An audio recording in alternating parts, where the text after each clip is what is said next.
এই টিকা কার্যক্রমের আজ দ্বিতীয় দিন কুমিল্লার হারুন সরকারি প্রাথমিক বিদ্যালয় থেকে যুক্ত হয়েছি আমি। আমার দুপাশে যে সিরিয়াল দেখতে পাচ্ছেন এই শিশুরা কিন্তু কিছুক্ষণ আগেই এই সিরিয়ালে যুক্ত হয়েছে এবং এখান থেকেই তারা কিন্তু টিকা নেয়ার জন্য অর্থাৎ টাইফয়েডের যে টিকা সেটি নেয়ার জন্য কিন্তু তারা ভিড় করেছে। এটি দেখে বোঝা যায় শিক্ষার্থীদের মাঝে টিকা নেয়ার যে উৎসাহ উদ্দীপনা সেটি আসলে কতটা। আমরা দেখাবো কুমিল্লার এই হারুন সরকার প্রাথমিক বিদ্যালয়ের টিকা কার্যক্রমের যে সর্বশেষ অবস্থা। এইখানে এসে আমরা যেটি জেনেছি শিক্ষার্থীরা স্বতঃস্ফূর্তভাবে এই টিকা কার্যক্রমে অংশগ্রহণ করেছে এবং টিকা কার্যক্রমে অংশগ্রহণ করা শিক্ষার্থীদের যে লম্বা লাইন দেখতে পাচ্ছেন সেটি কিন্তু দীর্ঘক্ষণ ধরেই আমরা দেখেছি। এই স্কুলে এসে জেনেছি সকাল ৯টা থেকে কিন্তু এই টিকা কার্যক্রম শুরু হয়েছে এবং টিকা কার্যক্রমে কিন্তু একের পর এক শ্রেণী কক্ষকে ডেকে তারা কিন্তু টিকা কার্যক্রম শেষ করছেন। বিশেষ করে আমরা যখন এসেছি সকাল ৯টায় আমরা দেখেছি শিক্ষার্থীদের উপচে পড়া ভিড় ছিল এই স্কুলটিতে। তখন প্রথম শ্রেণী, দ্বিতীয় শ্রেণী এবং তৃতীয় শ্রেণীর পর এখন চতুর্থ পঞ্চম শেষ হয়ে ষষ্ঠ সপ্তম কিন্তু চলছে, যে কারণে শিক্ষার্থীদের ভিড় কিন্তু কিছুটা কমে এসছে। তবে দুপাশের যে লম্বা লাইন দেখতে পাচ্ছেন তাদের মধ্যে অনেকেই রয়েছে যারা দূর দূরান্ত থেকে এসছে টিকা নেওয়ার জন্য। আমরা এই মুহূর্তে রয়েছি কুমিল্লার হারুন সরকার প্রাথমিক বিদ্যালয়ে। আমরা ঘুরে ঘুরে দেখাবো টিকা কার্যক্রমের সর্বশেষ অবস্থা এবং শিক্ষার্থীদের মাঝে টিকা নেওয়ার যে উৎসাহ উদ্দীপনা সেটি আপনি দেখতেই পাচ্ছেন যে লম্বা সিরিয়ালে টিকা নেওয়ার জন্য অপেক্ষা করছে, 2 সিরিয়াল অপেক্ষা করছে শিক্ষার্থীরা। পেছনে আমরা দেখেছি আরো 2টি সিরিয়াল। এই লাইনগুলিতে দাঁড়িয়েই মূলত শিক্ষার্থীরা অপেক্ষা করছে কখন টিকা নেবেন এবং টিকা নিয়ে বাড়ি ফিরবেন।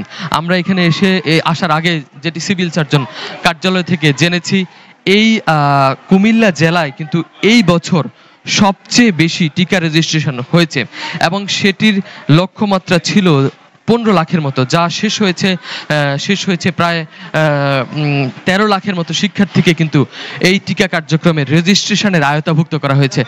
আমরা কথা বলবো এই স্কুলের যে প্রধান শিক্ষক ওনার সঙ্গে। আমরা আপনার সঙ্গে একটু কথা বলতে চাই। এই স্কুলে আপনার স্কুলের যে টিকা কার্যক্রম কেমন চলছে এবং শিক্ষার্থীদের সাড়া কেমন দেখছেন? শিক্ষার্থীদের সাড়া অনেক ভালো। আমরা 80% রেজিস্ট্রেশন করে ফেলেছি তার আগেই। যেগুলো হোয়াইট লিস্টে আছে এইগুলোও আমরা দেওয়ার চেষ্টা করতেছি। হোয়াইট লিস্টগুলোও আমাদের রেজিস্ট্রেশন করার পরে যেগুলা বাকি থাকবে ওনারা বলছে হোয়াইট লিস্ট করার পরে তারপরে ওইগুলারে টিকা দিয়ে দিবে।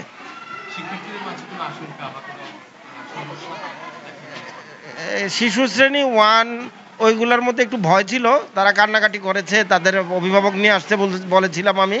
তারা অভিভাবক নিয়ে এসেছে এবং তারা অভিভাবকের সাথে থাইকা টিকা দিয়েছে।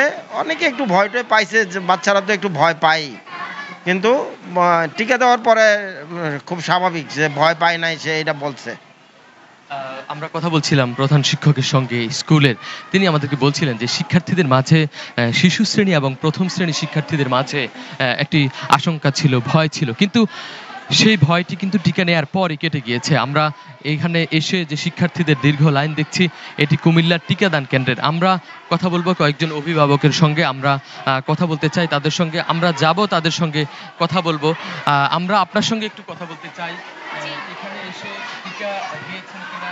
হ্যাঁ জি, টিকা দিয়েছি, সকালে আসছি ওই বাচ্চাকে নিয়ে অনেক পরে আর কি। আরেকজন আছে ভোরে, এখন দাঁড়ায় আছি, ওকে দিব আর কি, দিয়ে তারপরে চলে যাবো। না না, আশঙ্কা নাই, যেহেতু বাংলাদেশে সব জায়গায় দিচ্ছে আমাদেরকেও দিতে হবে, এই জন্য আমরাও দিতে আসছি। সচেতনমূলক তার মাধ্যমে আমাদের দেওয়াটা উচিত। বাংলাদেশে সবাই যেহেতু দিবে, ওইটা সরকারে আমাদের জন্যই, ভালোর জন্য আর কি ওটা দিতেছে, এই জন্য আমরাও আসছি দেওয়ার জন্য। তিনি বলছিলেন যে শিক্ষার্থীদের যে উপচে পড়া ভিড় এবং শিক্ষার্থীদের অপেক্ষার অবসান ঘটিয়ে টিকা নিয়েছে এবং টিকা নেয়ার যে আগ্রহ সেটি তার কথায় বোঝা যায়। যে তিনি বলছিলেন যে সারা বাংলাদেশে যখন টিকা নিচ্ছে শিশুদের কল্যাণের জন্যই এই টিকা নেওয়া প্রয়োজন। আমরা আরো কয়েকজন অভিভাবকের সঙ্গে কথা বলবো। আমরা এর মাঝেই ঘুরে ঘুরে দেখাতে চাই শিক্ষার্থীদের যে উপচে পড়া ভিড় সেটি। আমরা এখন এই মুহূর্তে যুক্ত আছি কুমিল্লার হারুন সরকারি প্রাথমিক বিদ্যালয়ে।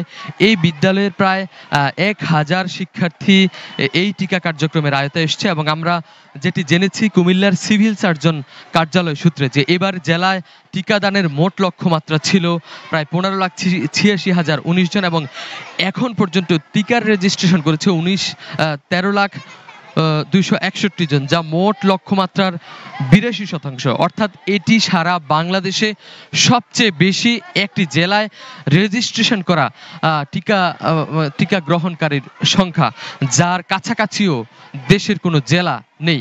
আমরা গতকালই দেখেছি কুমিল্লার সকল স্কুলে কিন্তু টিকা কার্যক্রমের উদ্বোধন করা হয়েছে এবং সেই টিকা কার্যক্রমের উদ্বোধনের জেলা সিভিল সার্জন বলেছিলেন যে 9 মাস থেকে 15 বছর পর্যন্ত বয়সী শিক্ষার্থীদের এই টিকা কার্যক্রমের আয়তায় থাকবে এবং এই টিকা কার্যক্রম কিন্তু চলতে থাকবে প্রায় 18 দিন পর্যন্ত। এই 18 দিন পর্যন্ত টিকা গ্রহণ করতে পারবেন যে কোনো শিক্ষার্থী এবং যাদের জন্ম সনদ নেই, যারা পথশিশু, তাদের জন্য কিন্তু এই টিকার ব্যবস্থা করা হবে। আমরা কয়েকজন অভিভাবকের সঙ্গে কথা বলতে চাই। আমরা দেখছি এখানে অভিভাবকরাও কিন্তু অপেক্ষা করছে। অভিভাবকদের সঙ্গে তারা অনেকেই শিশু সন্তানদের নিয়ে এসছেন। আমরা দেখাতে চাই যে শিক্ষার্থীদের যে উপচে পড়া ভিড় সেটি আসলে কতটা। আমরা এতক্ষণ যুক্ত ছিলাম কুমিল্লার হারুন সরকারি প্রাথমিক বিদ্যালয় থেকে, দেখাচ্ছিলাম শিক্ষার্থীদের যে টাইফয়েড টিকা নিবার যে উপচে পড়া ভিড় সেটি আমার ডান পাশে এবং আমার বাঁ পাশে ক্যামেরায় দেখাই যাচ্ছে যে শিক্ষার্থীদের আনাগোনায় স্কুল একেবারেই মুখরিত হয়ে উঠেছে এবং শিক্ষার্থীরা অপেক্ষা করছে কখন টিকা নেবেন এবং বাড়ি ফিরবেন। শিক্ষকরাও একই কথা বলছেন, শিক্ষার্থীদের টিকা প্রদানের পর তাদের বাড়ি যাওয়ার সুযোগ দেওয়া হবে। কুমিল্লার হারুন সরকারি প্রাথমিক বিদ্যালয় থেকে টাইফয়েড টিকা প্রদানের সর্বশেষ খবর জানাচ্ছিলাম। আব্দুল্লাহ আল মারুফ,